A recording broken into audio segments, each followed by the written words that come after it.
halfway there. At the 15 spot, we have the new film from filmmaker Gaspar Noé. Wait, not Gaspar Noé. What the fuck am I saying? His movie isn't even out in the U.S. yet. New movie from Pascal Longier, who is the director of Martyrs, which is a very great movie, and also The Tall Man, which is a pretty good movie for what it is, kind of urban legend horror film. Talking about Incident in a Ghostland, also known as just Ghostland. This movie is another case similar to, like, Bad Samaritan, where it's a kind of movie that's been done before, but I still quite like this movie. It's very intense and uncomfortable. It's pretty captivating, honestly. The twist that happens in the movie is very predictable, honestly, based on a lot of the dialogue that happens pretty early on. But I like some of the set design in the movie, especially after the kind of twist is revealed to you. In all honesty, I can kind of see what this movie was going for, and I've even read in interviews that this movie was trying to do a kind of anti-torture porn kind of thing, trying to do a film that's kind of pointing out the flaws of doing really misogynistic torture porn kind of movies, but it takes 2 steps forward and 3 steps back by essentially creating a subplot about a rather large mentally disabled man who rapes young women. So it's kind of very counterintuitive. Also heard some stuff about the one villain being transgender and how that was a pretty big deal, and I can understand the outrage for that as well, but it's just a movie at the end of the day, so I'm not going to hold that against it. Either way, this is a movie about a woman and her 2 kids, 2 girls, 2 daughters. They move into this house that used to be owned by, I think, like the mother's uncle or something like that. It's an old, creepy house out in the country, and on their first night there, somebody breaks into the house and attempts to kill them. And that's essentially the beginning of the film. And then it skips 10 years later. One of the daughters is now a famous writer, and she has written a book called Incident in a Ghostland that is essentially about her experiences that night, but she claims it's fiction. This prompts her mother and sister, who are still staying at the house, to call her, and she goes to visit them, and then stuff starts to happen. Like I said, this movie is pretty decent overall. It's very solid, very interesting, and I thought it was genuinely very watchable and intense, and maybe even worth a rewatch, despite some of the negative aspects of the film. So if you're a fan of Pascal Longier, if you like The Tall Man, if you like Martyrs, I would definitely recommend this. It's not as good as either one. I don't think Pascal will ever make another movie that's as good as Martyrs, but we can only hope.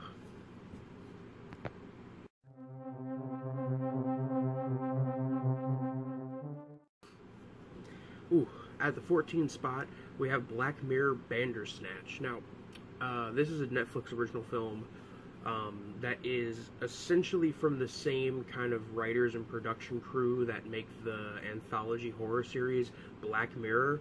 I'll be completely honest, I had no real interest in watching Black Mirror, and I still kind of don't.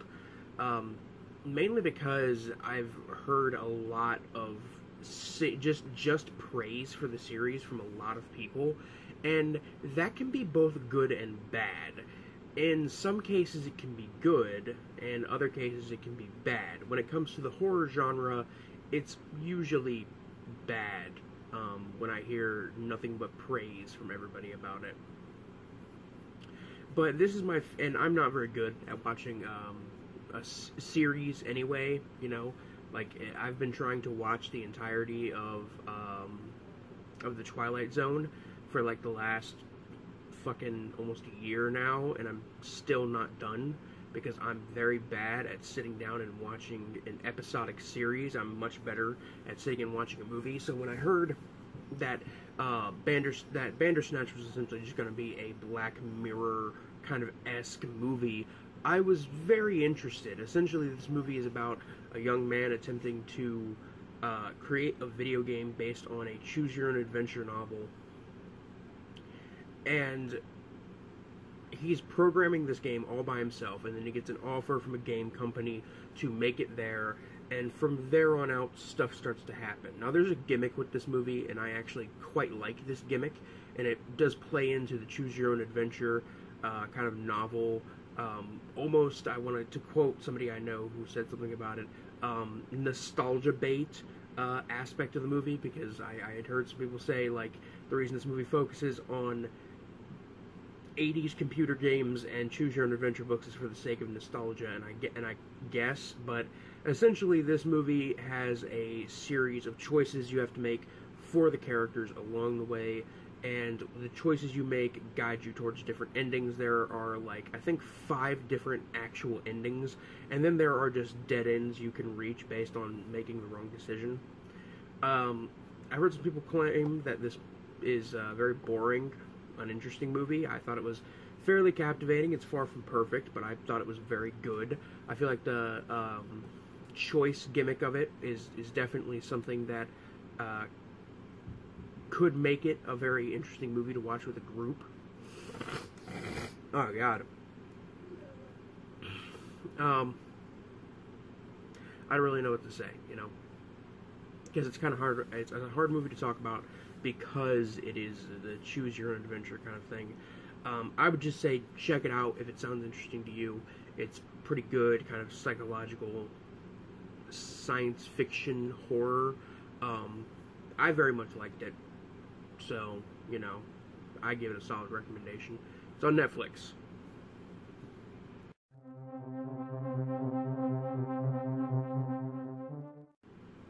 At 13, we have the revenge horror thriller, body horror film, I guess, Upgrade. Now, this was a movie I was very interested in seeing because it's a kind of science fiction, cyberpunk, you know, revenge film, essentially about a guy and his wife is killed and he is left a quadriplegic, and he is offered and he also hates technology, mind you. He despises modern technology, and he prefers to live his life without it. And this changes, however, after he is left quadriplegic, and when he is offered the chance to walk again by a kind of CEO of a company that's working on this experimental technology, he takes that you know, offer to get revenge on the people who did this to him. I've heard some people complain that this movie isn't tongue-in-cheek or goofy enough to be a fun, like, kind of exploitation throwback, but in all honesty, I thought this was a legitimately entertaining, captivating, and interesting, and definitely violent movie all the way through. There's a twist at the end that happens that's really good. Didn't fucking expect it at all. I've heard some people complain that there's dialogue in the movie that is pretty cringy because it's, for instance, like specifically, there are these 2 characters you see in the movie who apparently are always wearing VR headsets, and a character says they want to escape the pain of the real world, so they go to the virtual world, and somebody, and a couple people I know, said that dialogue was really awful and forced and cringy at trying to be deep, and I said, I don't know. I mean, with how the movie plays itself, and with just how the movie works in general, I feel like that was put in there to almost mock kind of anti-technology movies and pieces of literature. I feel like, you know, there are people who are boiling this movie down to technology bad, but I don't think that that's necessarily the message. I don't think there's any message to this movie. I think it's just supposed to be fun and entertaining, and it is. I think it is. Pretty well shot, interesting, got some cool aspects to it, and yeah, I would actually recommend it quite a bit. It is it's a pretty fun movie, despite some flaws here and there.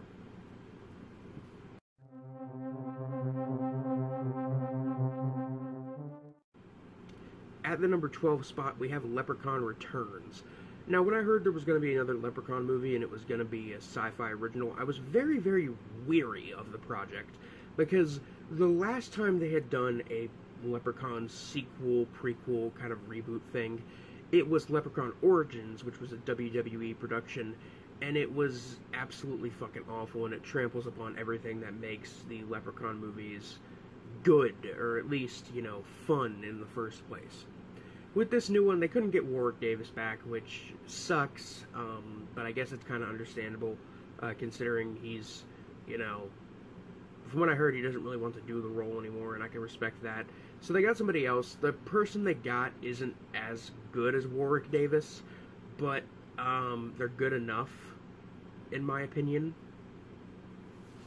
The movie is essentially a direct follow-up to the original Leprechaun movie, about a bunch of sorority sisters going to the same cottage where the leprechaun was killed in the very first movie, and they happen to reawaken him, and some shit happens. Yeah, this movie is very fun, very tongue-in-cheek, stupid. It knows it's stupid. Honestly, this is a kind of movie that I can really only recommend to people who enjoy the original Leprechaun movies. Because as somebody who grew up watching those movies, this movie just made me have the biggest nostalgia trip ever. And I was having a lot of fun from beginning to end, even if the acting from the actor who's doing the Leprechaun isn't as good, even if the one-liners aren't as cheesy, although there's still some really good one-liners in this movie, don't worry. And even if there's some problems with some CG effects here and there, a good amount of the gore, like I want to say at least 70 to 80% of the gore in the movie is practical, which is very, very cool, considering this is a movie, you know. I think sci-fi just helped make it. I don't think they actually made it themselves. Also, the director of this movie is one of the guys from Astron 6, who did Manborg, which was really great, as well as The Editor, which is a good kind of giallo parody film, and what else did I do? Father's Day, which is a good one. And this guy also helped write and direct The Void, which was one of my favorite movies from last year. And while it probably has gone down on the list a bit after rewatching it, I still really like The Void, and I think it's still a cool movie for what it is. But yeah, Leprechaun Returns. If you like the other Leprechaun movies, see this one, because this is definitely an improvement, especially after the fucking travesty that was Origins.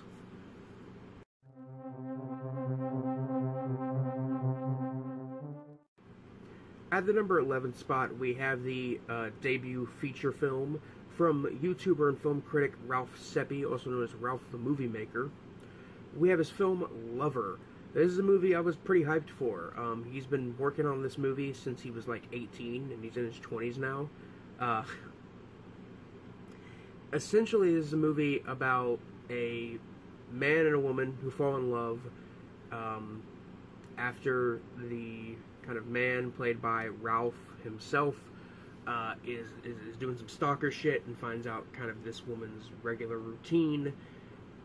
And they start a relationship, and their relationship is tested when they find out that it was pretty much entirely based on lies. This movie is very interesting. It's got some good twists and turns. It's pretty well put together and paced and acted and very well shot. Despite the very low budget the movie was done on, I think this movie was done through a Kickstarter or Indiegogo. I know it was done through crowdfunding, so it was done on a pretty low budget.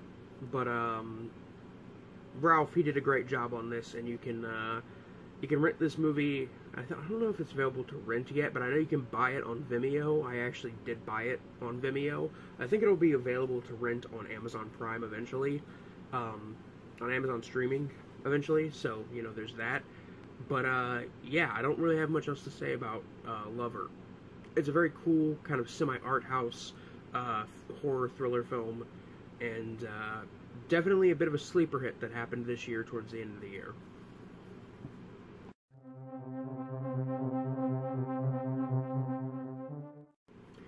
At the number 10 spot, we have Wagon. Now, this is a movie that I had heard about, I'd seen some negative reviews for, I figured I'd see it for myself, and I actually really liked this movie. Very similar to quite a few other movies on this list, this movie is a bit cliched, it's what you expect from this kind of movie, but again, twists and turns along the way help it out, and I think it's got a really good atmosphere and some good pacing. The movie is a bit of a slow burn, essentially, about this woman and her daughter.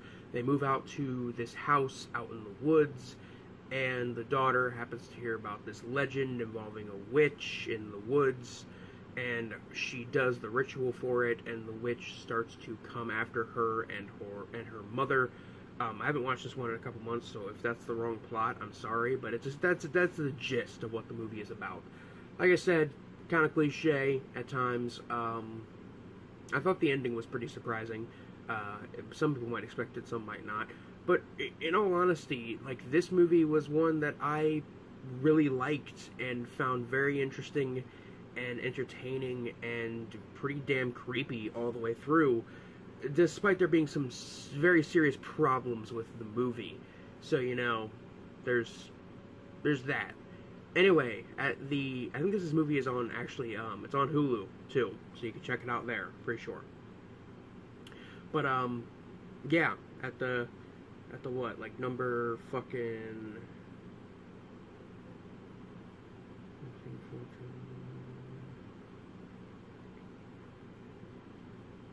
Yeah, the number 10 spot is Wagon. I'm fucking dumb.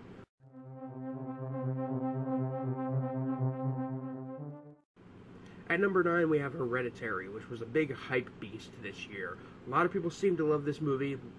A lot of people seem to not really like this movie at all. I'm very much in the middle, but I'm definitely leaning more towards liking this movie. For the most part, like, the first 2/3 of this movie are really, really great, and then the ending is great. And that last third is very, very rough. And for a lot of people, it's ruined the movie. For me personally, it did at first, but then I rewatched it, and I was like, okay, I can actually kind of try to look past this for the most part. Essentially, Hereditary is a movie about a woman, and her mother dies, and her mother and her daughter happen to be very close, and some stuff starts to happen along the way after there's a horrible accident involving her son and daughter.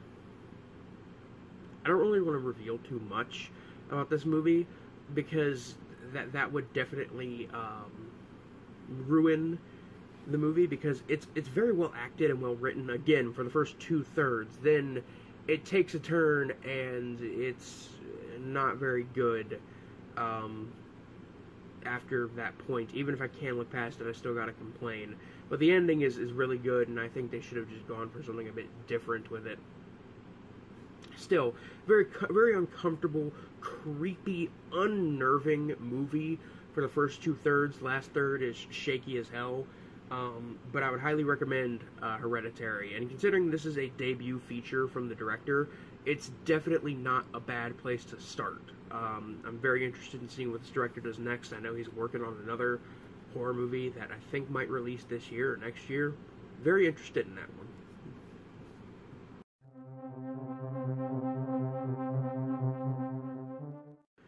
At the number 8 spot, we have the Taiwanese horror comedy film Mon Monsters.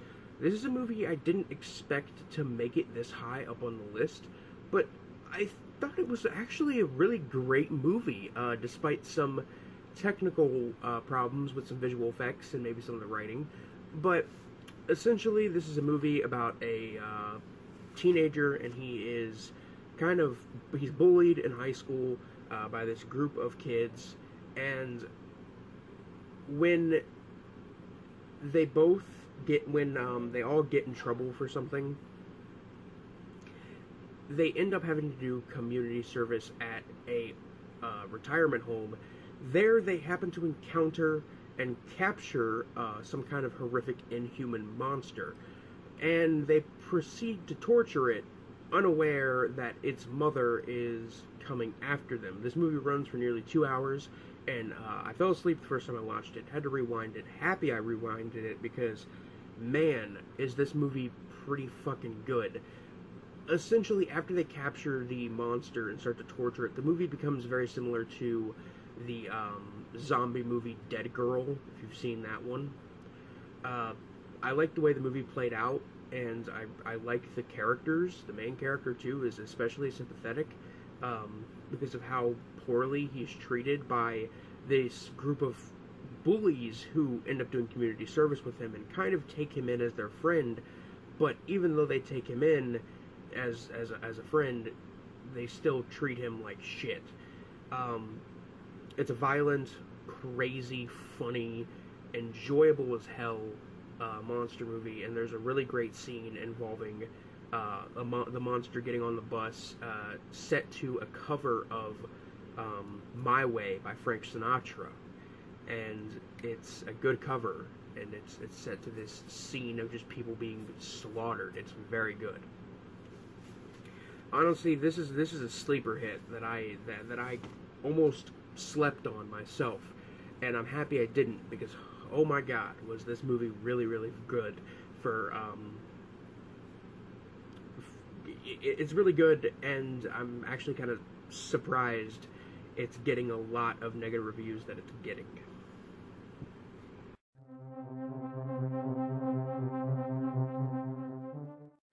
At the number 7 spot, we have The Domestics. Now, this is a movie I had heard some really awful things about. I didn't really even plan on watching it, but then I rented it and watched it. Essentially, this is a kind of post-apocalyptic road movie about a couple who are attempting to get to the in-laws, which are like in another state, and in doing so, they have to pass through territories of various mutant gangs. And this movie is kind of almost narrated, in a sense, by a radio host who is doing kind of like a Fallout 3 dog kind of thing. He's like reporting news about what specific gangs are active in certain areas, and cracking jokes about how it's a nuclear winter and stuff like that. It's dumb, but it's very, very entertaining. And holy hell, was I into this movie from beginning to end. Legitimately entertained and captivated the whole way through. And the fucking radio host guy is just a big highlight of the movie. The movie's directed by this guy who did an anthology film like almost over 10 years ago called Summer School. That's a pretty interesting low-budget anthology. But this is really fucking great. I highly recommend The Domestics if you have not seen this movie yet. For some reason, it's getting a lot of hate, and I cannot understand why. This movie is fucking amazing.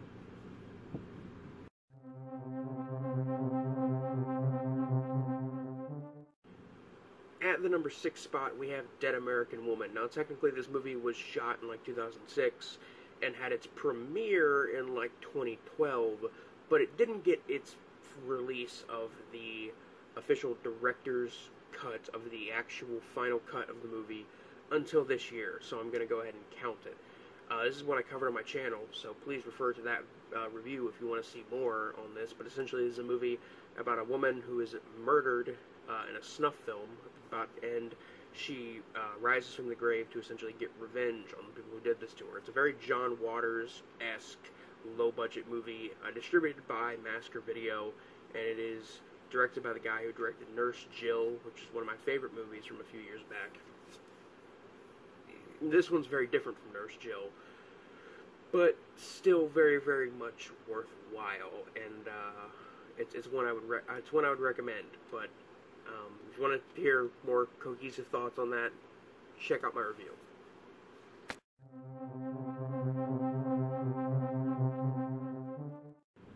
At the number 5 spot, we have a cosmic horror film from directing team Justin Benson and Aaron Moorhead. Now, these guys have been making the rounds in the underground, kind of low-budget, independent horror scene for a few years now, with their first film, Resolution, which is really good, as well as their follow-up to that one, which I think was Spring, which is a really good kind of romance body horror film. They also did a segment in VHS Viral, which was like the only good segment in that movie, that being the one involving the skeletons, which is, again, best segment in the fucking movie.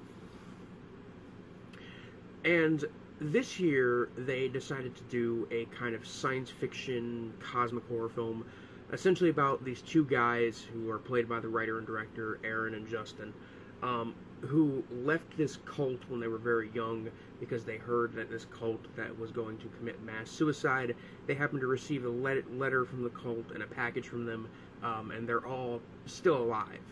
So they go to visit them, and they decide, and they, start to contemplate maybe rejoining this cult. It's a very good kind of Lovecraftian cosmic horror film, and it's also connected in universe to their first film, Resolution, which is really good. So I would actually highly recommend The Endless, because it's great. Honestly, it's on Netflix. Other than some visual effects towards the last act, it's consistently really great.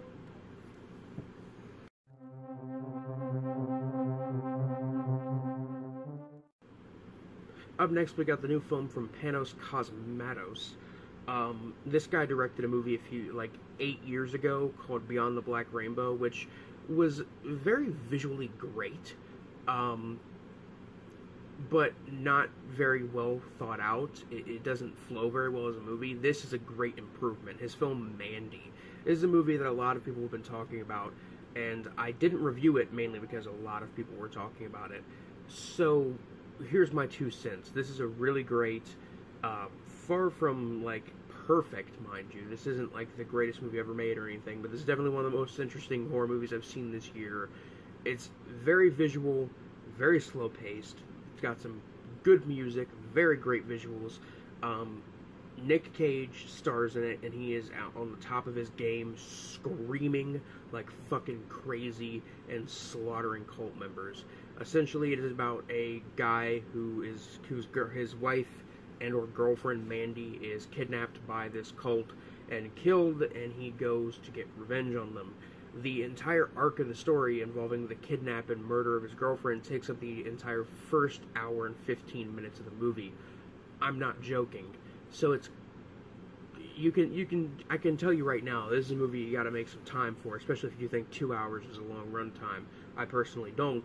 But there's a great scene in the movie involving fucking Nick Cage in his underwear and a tiger t-shirt in a 80s sitcom bathroom, screaming and drinking vodka. This movie is something to behold, honestly.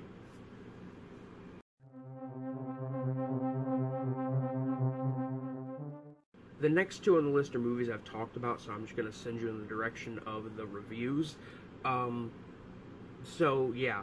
At the number 3 spot, we have November. This is a really great Estonian fantasy horror film.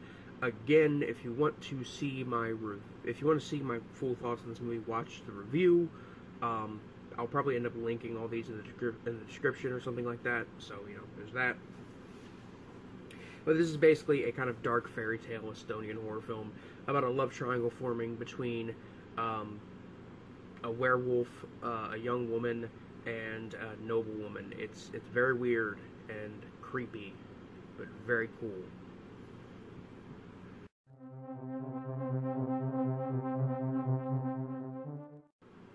At the number 2 spot, we have the 2018 remake of Suspiria. I knew Suspiria. I kind of figured it was going to be a good movie, but I didn't expect it to be the second best movie of the year, in all honesty. And it might even be the first. I'm still kind of really on the fence about it, but I figured I'd just go ahead and make this video anyway. Suspiria, remake of the Dario Argento film about an American woman. She goes to a ballet school in Germany, and there might be some witches or something going on. Don't want to really spoil anything. Again, watch my review of it.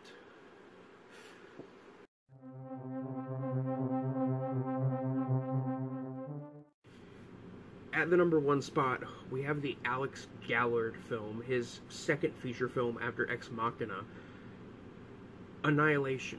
This movie was one that a lot of people seem to hate, and I can kind of understand why. There are some shoddy visual effects in the movie, definitely, and it's definitely very stylized and weird and not for a mainstream audience.